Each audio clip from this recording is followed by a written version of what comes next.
라디오에 물어보세요.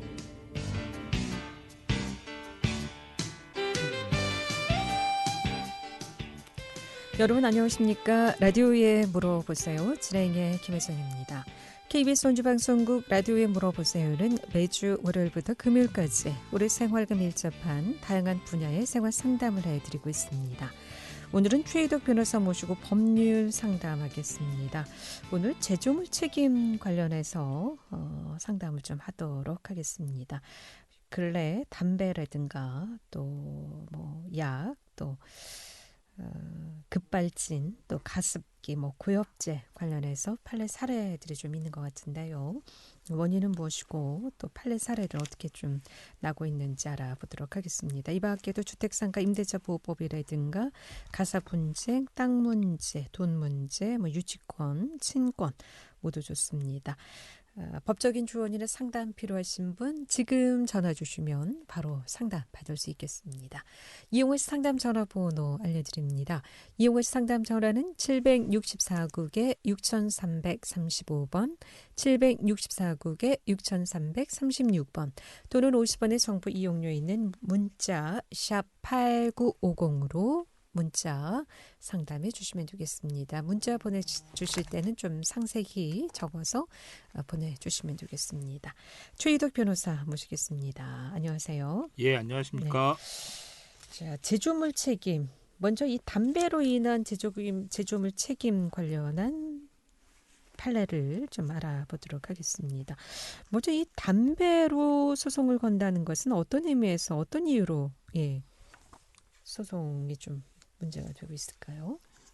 그 담배 관련돼서는 이제 예전부터 이제 문제가 굉장히 많이 됐던 부분이지 않습니까? 예. 그러니까 그 나라에서 담배를 수매를 해서 담배 인삼 공사라고 하는 공기업을 통해서 담배를 판매를 하고 한편으로는 또 그 담배로 인한 피해 같은 게 이제 담배를 흡연을 많이 하신 분들 같은 경우에는 폐암이나 이런 것 때문에 또 사회적으로 문제가 돼서 결국에는 국가가 한편으로는 국민한테 해로운 물건을 만들면서 또 한편으로는 그거에 대해서 유해성을 알리는 또 이중적인 모습들이 있었기 때문에 그 담배에 관련돼서 이 부분에 대해서 폐암 유발 관련된 부분에 대해서 이걸 어떻게 처리할 거냐, 국가가 혹시 책임을 져야 되는 건 아니냐, 이런 등등의 이제 이야기들이 있었거든요. 근데 담배를 태움으로 인해서 폐암이라든가 질병을 얻게도 했을 경우에 이제 국가를 상대로 소송을 이제 제기하는 그렇습니다. 경우죠. 이런 사례들이 종종 있어 왔죠. 예, 담배 소송과 관련돼서는 방송에서도 담배로 인한 제조물 책임을 묻는 소송이 진행되고 있다는 것들이 굉장히 이제 방송에서도 많이 나왔었고요. 사회적으로 이슈가 많이 됐었습니다. 그런데 대법원까지 그 사건이 갔었고 2014년도에 담배로 인한 제조물 책임을 인정하지 않는 결국에는 그와 같은 취지로 판결이 확정이 됐었습니다. 그러니까 제조물 책임과 관련돼서는 결국은 인간이 인공적으로 만든 어떤 물건에 있어서 어떤 결함이 존재했을 때, 예를 들면 그 결함이라고 하는 것이 설계상의 결함이라든지 아니면 표시상의 결함이라든지 안전성이 결여된 결함이라든지 이런 결함이 있었을 때 이에 대해서 책임을 지는 것이 이제 제조물 책임인데요. 이 제조물 책임과 관련돼서 담배에 있어서는 대법원이 이를 인정하지를 않았습니다. 그러니까 결국에는 설계상의 결함 자체도 인정하지 않았고요. 그러니까 예를 들면 합리적으로 다른 대체 설계를 했다면 그와 같은 피해나 위험을 줄일 수 있었다라는 부분도 법원이 인정하지 않았었고, 그다음에 담배와 관련돼서 담배값에 표시된 그 위험성 경고라든지 이런 부분이 충분하다, 부족한 건 아니었다라고 판단을 했었고요. 그다음에 그러니까 인체에 유해하다는 것을 담배 포장 이제 표기를 했기 때문에 정부에서는 책임이 없다. 표시상의 결함 자체도 위험성을 경고하는 위험성을 경고해야 되는 표시와 관련돼서 그것이 부족하다, 결함이 있다라고 보기는 어렵다고 봤던 거고요. 그다음에 지금 현재의 어떤 기술 수준을 고려를 했을 때 그 안전성이 결여된 것도 아니다. 뭐 이런 취지로 대법원이 판결을 해서 결국은 담배로 인한 제조물 책임을 부인하는 그런 대법원 판결이 확정이 됐었습니다. 이 판결에 대해서는 뭐 굉장히 법조계에서 뜨거운 논쟁거리가 됐었고요. 네. 그 과연 이 결과가 어떻게 날 것인지에 대해서 사람들이 많이 관심을 두고 봤던 사안인데 담배로 인한 제조물 책임은 인정되지 않는 것으로 결국엔 결론이 났습니다. 근데 경고 문구도 있지 않습니까? 네. 흡연, 폐암 등을 일으킬 수 있다. 또 건강을 위해서 지나친 흡연은 삼가합시다라는 이런 표현도 있는데 그게 네. 인정이 안 된다는 것이죠. 그러니까 이론하기도 하네요. 그게 결국에는 네. 표시상의 결함을 충분히 경고를 한 것이다. 경고를 표시상에 네. 그 표시상으로 위험성을 충분히 경고한 것이기 때문에 표시와 관련된 위험성 표시와 관련돼서는 결함이나 부족함이 없다라고 봤던 것이거든요. 근데 이 사안은 보면 한편으로는 이런 측면이 있을 것 같습니다. 그러니까 국가에서 결국에는 그 담배 제조와 관련돼서 관여한 부분이 있었는데 네. 결국은 국가의 책임을 과연 물을 것인가와 관련돼서 법원에서 그 결국에는 국가 배상 책임이나 이런 부분을 물기는 책임을 인정하기는 좀 어렵다고 봤던 것 같습니다. 그렇군요. 그럼 여기에서 제조물 책임에서의 결함이라는 그 개념은 어떻게 좀 정의를 하고 있을까요? 그 제조물 책임의 결함에서는요, 네. 크게 제조상의 결함, 설계상의 결함, 뭐 표시상의 결함, 뭐 통상적으로 기대할 수 있는 안전성이 결여된 어떤 결함, 뭐 이렇게 한 4가지 정도로 나눌 수는 있는데요. 네. 서너 가지 정도로 나눌 수 있는데, 그러니까 제조상의 결함이라고 하는 것은 그러니까 보통 물건을 만들 때는 설계가 있지 않습니까? 네. 건물을 지을 때 설계 도면이 있는 것처럼 어떤 물건을 제조할 때는 설계가 있는데 그 설계와 다르게 제조가 됐을 때 만들어졌을 때 이걸 제조상의 결함이라고 얘기를 하는 거고 그다음에 설계상의 결함이라고 하는 거는 설계 자체가 있는데 그 설계가 아니라 다른 형태의 설계를 해서 물건을 만들었을 때는 위험성이 감소하거나 위험성이 없어졌을 텐데 그렇게 하지 않아 가지고 결국에는 어떤 물건의 결함이 발생했다고 하면 그게 설계상의 결함이고요. 네. 표시상의 결함이라고 하는 거는 그 물건이 어떤 제조 과정에 대한 부분이라기보다는 그 물건을 다 만든 다음에 그 물건이 가지고 있는 위험성을 갖다가 그 일반인들이 알 수 있게끔 구체적으로 잘 설명을 하는데 그와 같은 어떤 위험성 경고를 하지 않았을 때 그 설계상의 결함이라고 하는 것입니다. 네. 그럼 정부에서는 법적인 책임은 다 했다.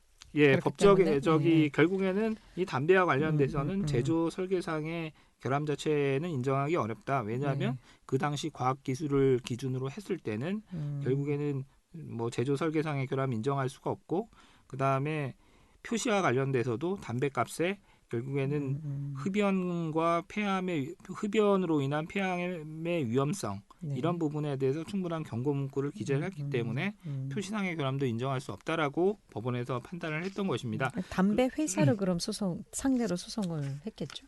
그 소송은 결국은 그 대한민국과요. 네. 그다음에 KTNG 주식회사 KTNG 상대로 해서 소송을 제기를 했던 것입니다. 그렇군요. 네. 뭐 건수가 꽤 여러 건 있었죠. 이 담배 제조물 책임 관련해서는. 이거 관련돼서 이제 그 대표적인 그 판례가 네. 그 대법원에서 2014년 4월 10일 날 선고된 이 판결이 그 가장 유명한 판례이고요. 네. 전형적인 담배와 관련된 제조물 책임을 부인한 판례입니다. 네. 판례문에 대해서 잠깐 좀 내용이 있으면. 내용은 뭐 설명을 드리면 그 결국에는 원고들이 여러 명이 있는데 1957년부터 68년까지 이제 담배를 피우기 시작을 했는데요. 이 사람들이 담배로 인해서 그 폐암하고 후두암에 걸렸다고 주장을 하면서 담배를 제조 판매했던 대한민국과 그 과거에는 이제 담배 인상공사라고 하는 국가기관 공기업에서 했으니까요. 그 대한민국 그 전매청이 했으니까요. 그 대한민국과 지금 담배를 제조 판매하고 있는 게 이제 KTNG에서 하고 있으니까 거기를 상대로 해서 손해배상 청구를 했던 것이고요. 그 소송 과정에서 이제 쟁점이 됐던 부분이 담배와 관련돼서 이게 제조물 책임과 관련된 부분에 있어서 인정할 수 있느냐 뭐 이런 것들이 문제가 됐었고요. 그 다음에 이 그 본인 그 원고들이 걸렸던 그 폐암이나 이런 부분이 흡연하고 인과관계를 인정할 수 있느냐, 상당 인과관계에 있다고 할 수 있느냐, 이 부분에 대해서도 법원에서 뭐 판단을 했었는데 네. 결국엔 다 인정이 되지 않아서 그 청구가 기각이 됐고요. 그래서 대법원에서는 담배로 인한 제조물 책임을 인정하지 않는 입장을 취한 것으로 네. 이렇게 정리가 되어 있습니다. 그러니까 본인의 선택에도 책임이 좀 부여되는 거겠죠. 예, 그렇습니다. 뭐 설계상, 뭐 네. 표시상 다 표기를 했어도 해롭다는 거 분명히 다 표기를 했고 또 경고 문구도 표시했고 법적인 책임은 다 했으나 개인이 이제 선택에 의해서 분명히 유의하다고 알렸음에도 불구하고 본인이 이제 선택해서 피웠기 때문에 이제 뭐 개인적인 책임이다 이렇게 좀 법적으로 해석할 부분도 그렇긴 있겠죠. 하죠. 그렇게 이제 대법원의 취지는 그렇게 읽힐 수 있는데 이제 한편으로 보면은 그 국가에서 국민의 건강에 문제가 될 수 있는 물건을 제조할 수 있도록 허용을 하고 그 부분에 허용을 하는 것 자체가 과연 이것이 정당한 것인지 그 부분에 대한 논란은 계속되는 부분이죠. 그러니까 결국에는 담배로 인한 제조물 책임은 인정되지 않았을지언정 과연 나라에서 국민의 건강을 해할 수 있는 물건을 계속 만들어서 판다는 것이 만들어서 판매하도록 하는 것을 용인하는 것이 네. 과연 우리 헌법상의 국민의 건강을 보호해야 될 국가의 어떤 책무와 관련된 측면에서 봤을 때 과연 그렇게 하는 것이 바람직한 것인지 헌법상 허용되는 것인지에 대한 의문은 여전히 남아 있습니다. 네. 라디오에 물어보세요. 오늘은 최희덕 변호사 모시고 법적인 조언이나 상담 필요하신 분 법률 상담하고 있습니다. 지금 전화 주시면 상담 받을 수 있겠습니다. 이용하신 상담 전화 764국에 6335번 764국에 6336번 또는 50원의 정보 이용료 있는 문자 샵 8950으로 상담해 주시면 되겠습니다. 11시 25분 지나고 있습니다.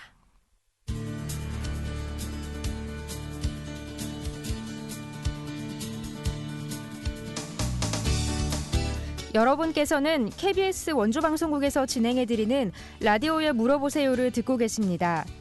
라디오에 물어보세요는 매주 월요일부터 금요일까지 실생활에 필요한 생활 상담을 해드리고 있습니다. 라디오에 물어보세요.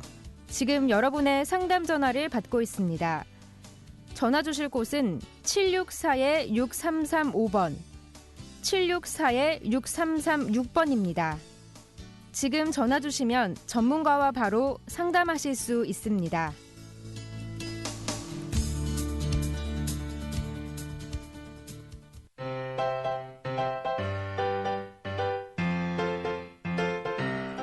건강정보와 생활정보를 전문가가 직접 상담해드리는 라디오에 물어보세요는 매일 11시 5분부터 40분까지 생방송으로 진행됩니다. 이 방송은 KBS 원주라디오 유튜브 채널을 통해 다시 들으실 수 있습니다.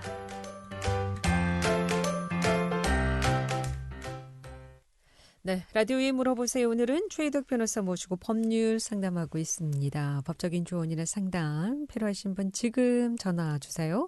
지금 전화 주시면 바로 상담 받을 수 있겠습니다. 이용하시 상담 전화 764국에 6335번, 764국에 6336번 두 대의 전화 준비되어 있습니다. 자, 담배로 인한 제조물 책임 문제 좀 얘기해봤고요. 이번엔 또 어떤 사회에 좀 이슈가 됐던 제조물 책임 관련돼서 사회적으로 이슈가 됐던 거는 꽤 여러 가지가 있거든요. 그러니까 담배도 유명한 것이고요. 그 다음에 이제 고엽제 관련된 것도 있었고, 그 다음에 의약품 콘택 600 같은 의약품 관련된 것도 있었고요. 그 다음에 자동차 급발진 관련된 것도 있었고요. 그 다음에 최근에 굉장히 이슈가 많이 된 것 중에 하나가 이제 가습기 살균제 관련된 것도 있었습니다. 이거 아직도 판결이 안 났죠? 지금 진행 중입니다. 하급심 판결 수원지방법원에서 2019년 9월 18일 날 선고된 하급심 판결이 지금 있어서 하급심 판결이 있는데 그 후에 뭐 어떻게 변동이 됐는지 그러니까 대법원 그 종합법률 그 정보 사이트에 들어가면 이거에 대한 뭐 대법원 판결은 아직 확인이 안 되는 걸로 봐서는 아직은 이제 결론이 안 난 거 아닌가 이런 생각이 가습기하고 살균 이제 2019년에 아주 사회 이슈화 됐던 네, 그렇습니다. 문제인데 뭐가 문제였죠? 가습기하고 살균제는? 가습기 살균제 관련돼서는 이제 아까 말씀드린 것처럼 제조물 책임법에서 그 제조물의 결함에 대해서 이제 손해배상 책임을 이제 물리는 것인데 네. 그 가습기 살균제 관련돼서는 설계상의 하겠습니다. 결함이라든지 표시상의 결함이 문제가 됐습니다. 네. 네. 764국에 6335번 전화 주셨습니다. 연결합니다. 여보세요? 여보세요? 네, 안녕하세요. 어떻게 궁금하신가요? 녹록길인데요. 네. 아침에 밭을 가다 보니까 네. 그 원래 녹록길이 있었는데 그 세면을 발라놓은 녹록길이 조금 있고 그다음에 이제 그냥 흙길이 조금 이렇게 있었어요. 네. 근데 흙길에다가 그 자기네 땅이라고 막 말뚝을 박아놨는데 네. 그거 법적으로는 어떻게 할 수 없는 건가요? 그 녹록길이 일반인들이 많이 사용하는 녹록길인가요? 네, 엄청 사용하죠. 그런 경우에는 일반교통방해죄로 형사고소나 형사고발이 가능하고요. 네. 그 부분에 대해서 뭐 그 주의토지통행권 확인이라든지 이런 것도 가능하거든요. 통행방해금지 가처분도 가능한데 제가 보기에는 그 형사고소를 일단 일반교통방해죄로 형사고소를 먼저 해보시는 것이 어떨까 이런 생각이 있습니다. 그 세면을 발라놓지 않고 그냥 흙길인데도 그렇게 할 수 있는 거예요? 흙길 이어도 일반인들이 불특정 다수의 사람들이 그 녹록길을 이용해서 농사를 지으러 다니고 하잖아요. 그렇기 때문에 그렇습니다. 그러니까 뭐 시멘트를 바르든 안 바르든 그건 중요한 문제가 아니고요. 통행로로 도로로서 사용을 하는 상황이었는지 그 부분이 굉장히 현황이 중요한 것입니다. 예. 네. 그래서 그 법적으로 뭐 그래도 되는구나. 그리고 차도 못 가고 너무 좁으니까 이게 차도 막 망가지고 그랬었거든요. 보통은 뭐 2m 50에서 한 3m 정도의 통행로 확보를 보통은 인정을 하는데요. 네. 그게 일반적으로 통행로로 사용했던 부분을 막았다면 일반교통방해죄로 형사고소도 가능할 것으로 보이고 그 다음에 주의토지 통행권 확인이라든지 통행방해 금지 가처분 신청도 가능할 것으로 생각이 듭니다. 네, 알겠습니다. 고맙습니다. 네, 고맙습니다. 감사합니다. 8534번님의 문자 상담입니다. 부인과 이혼을 준비 중인데요. 재산분할 소송 시 결혼 전 자금도 재산분할 자금에 포함이 되는지요? 예를 들어 결혼 전 남편 명의 아파트가 5천만 원이었는데 결혼 후 아파트를 1억 원에 팔았다고요? 이런 경우 재산분할에 해당이 되느냐라고. 그 재산분할에 관련된 문제는 굉장히 조금 그 담당하는 판사님에 따라서도 그 소송 과정에서 조금 달라지는 부분들이 있거든요. 그러니까 어떤 거냐면 그 혼인 전에 가지고 있는 재산은 엄격하게 보면은 그 한 배우자의 특유 재산, 고유 재산이기 때문에 혼인 관계 중에 형성한 공동 재산, 재산 분할 대상 재산과는 좀 분리해야 되는 부분이 있을 수 있습니다. 네. 그런데 그게 원칙이긴 한데 예외적으로 그 재산을 갖다가 재산 분할 대상에 포함시키면서 분할 비율을 좀 달리 정하는 판사님들도 계시거든요. 그러니까 그 혼인 전에 가지고 있는 재산이라고 해서 무작정 그 재산 분할 대상이 안 된다라고 보기는 좀 어렵고 그 상대방 배우자가 그 특유 재산의 어떤 그 유지를 하거나 감소를 막기 위한 노력을 특별히 한 부분이 있다 그러면 또 그 재산도 재산분할 대상에 포함이 될 수가 있는 거거든요. 그러니까 결혼 전엔 5천만 원이었는데 결혼하고 나서 아파트 금액이 이제 배로 올랐거든요. 5천만 원이. 네. 그렇다면 그 5천만 원 그러니까 인상된 부분에 대해서는 어느 정도 좀 비율에 따라서 배분할 수도 있다. 뭐 이런 말씀이신가요? 아니 그러니까 그 재산이요. 네. 그 재산 전부 다가 재산분할 대상에 포함이 되고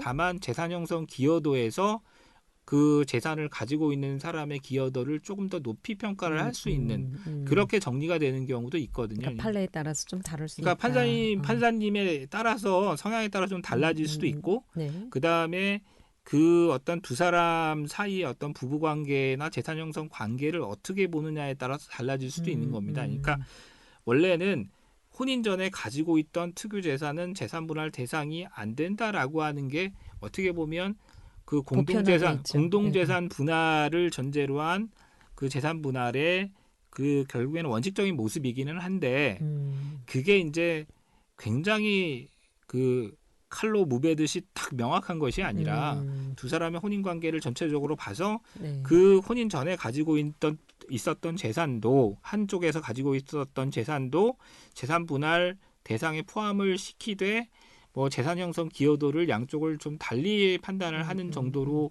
해결하는 사안들도 있어서요. 네. 그거는 구체적인 사안에 따라서 좀 다르다고 생각합니다. 네. 계속해서 문자 상담인데요. 이 로또 당첨되면 가족 넷이서 나누기로 했는데 어떻게 하는 게 세금을 가장 적게 내는 방법인지요? 혼자 당첨금을 받아서 나누는 게 나은지 아니면 넷이서 함께 구매한 걸로 하는 게 나은지 궁금합니다. 후자가 더 나아 보이는데요. 네. 그 세금에 관련돼서는 변호사한테 물어볼 일이 아니고 세무사님한테 한번 구체적으로 물어보셔야 될 일 같습니다. 예. 네. 일단 뭐 이런 불로소득에 대해서는 일단 받는 금액 총 금액에 따라서 세금이 예, 그래서 제가 부여되겠죠? 보기에는 한 사람이 받는 것보다는 네. 나눠가지고 정리를 처음부터 받으시는 게 조금 세금을 절세하는 방법이 아닐까 생각은 드는데 네. 그 부분에 대한 정확한 답을 저기 원하시면 세무사님하고 상의를 수요일 좀 날 이제 하셔야 될 세무 것 같습니다. 상담을 하니까 네. 그때 다시 문자 주시기 예. 바라겠습니다. 예.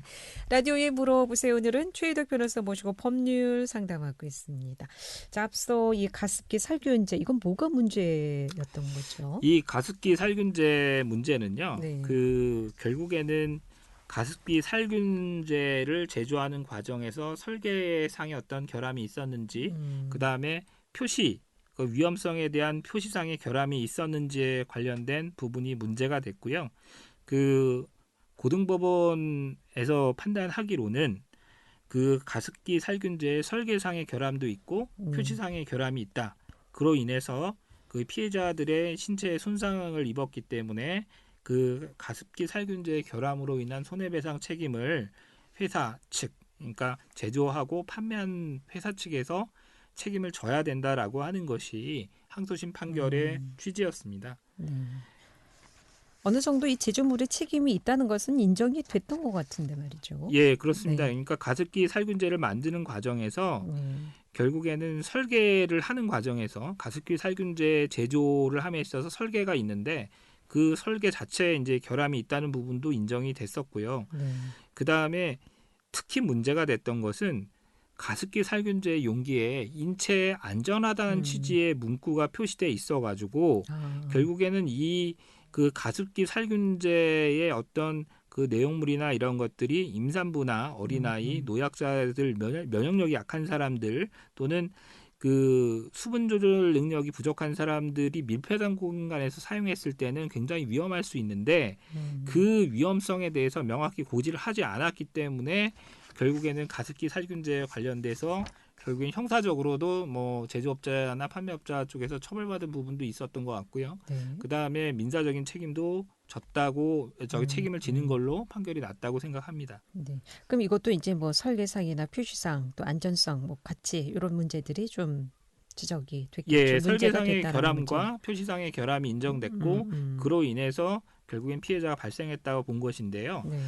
요 결국에는 최근에는 이제 이렇게 이제 가습기 살균제에 관련돼서는 제조물 책임을 인정하는 판례들이 이제 나오고 있는데 과거에 이제 그 콘택 600이라든지 일반 의약품 관련돼서는 이때는 그 설계상의 결함이라든지 표시상의 결함 자체 이런 것들을 인정을 하지를 않았거든요.